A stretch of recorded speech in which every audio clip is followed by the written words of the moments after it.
આ દ્રશ્ય સુરત ગ્રામ્ય એલસીબી પોલીસના છે અને પોલીસ જે 3 યુવાનોને મોઢા પર બુકાની બાંધી લાવી રહી છે એ રીઢા હત્યારા છે।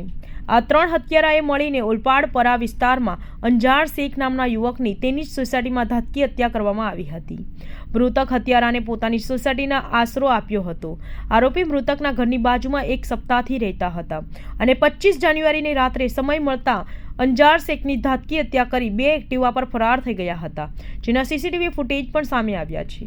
મુખ્ય આરોપી જે વોન્ટેડ છે ઇસ્માઇલ ઉર્ફ ઇસ્માઇલ ઘોડાવાળા અહમદ શેખ અને મૃતક અંજાર અલી હૈદરા અલી મલ્લેક સાથે જમીન લે વેચનો ભાગીદારીનો ધંધો કરતા હતા અને મૃતક હત્યારાને ગુરુ માનતા હતા, પરંતુ મૃતક અને ઇસ્માઇલને પૈસાની લેતી દેતીમાં મન ખતાશ થતા મુખ્ય આરોપી ઇસ્માઇલે રાકેશ ઉર્ફ બાવા મોહિતે, પંકજ ઉર્ફ પકિયા, સાહિલ પટેલ અને એક બાળ કિશોરને 3 લાખ રૂપિયા આપવાની સોપારી આપી હતી।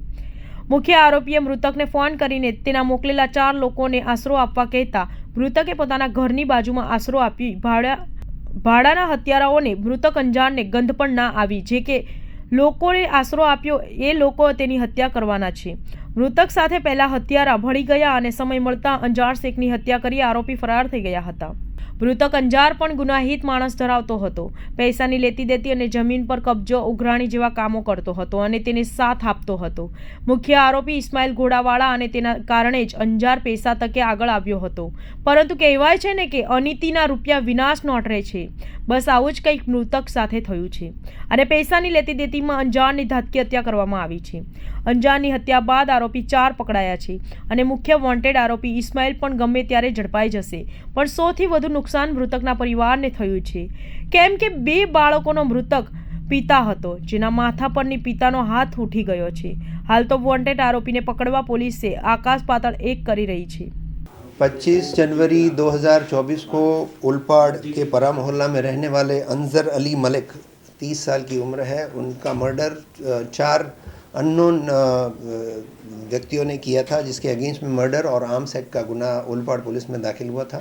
इस गुना की सीरियसनेस को देखते हुए सूरत रूरल पुलिस ने टेक्निकल और नॉन टेक्निकल सोर्सेज से एक्यूज़ के प्रोफेशनल और फैमिली बैकग्राउंड का जायज़ा लेते हुए सब इंट इकट्ठा की और सूरत सिटी क्राइम ब्रांच को भी इस विषय में रिक्वेस्ट की गई, तो उनकी टीम और सूरत रूरल क्राइम ब्रांच एसओजी सब टीमें 25 जनवरी रात से ही कार्यरत थी और इस गुना को अंजाम देने वाले राकेश उर्फे बाला, पंकज सेंधिया, इनको महाराष्ट्र के भूसावल से सूरत रूरल क्राइम ब्रांच और सूरत सिटी क्राइम ब्रांच ने अरेस्ट किया है। 2 अन्य एक्यूज़ साहिल पटेल और एक माइनर जो हैं जुवेनाइल, उनको पलसाना नज़दीक से उनकी भी अरेस्ट की गई है। आज इनका रिमांड लिया जाएगा और इन सारों आरोपियों के विरुद्ध में बहुत सारे गुना दाखिल हुए हैं। वारंट का एग्जीक्यूशन भी 1 या 2 आरोपी का इसमें पेंडिंग है। इसके चलते इन्होंने 2 जनवरी से उलपाड़ में अंजर अली ने इनको शेल्टर दिया था।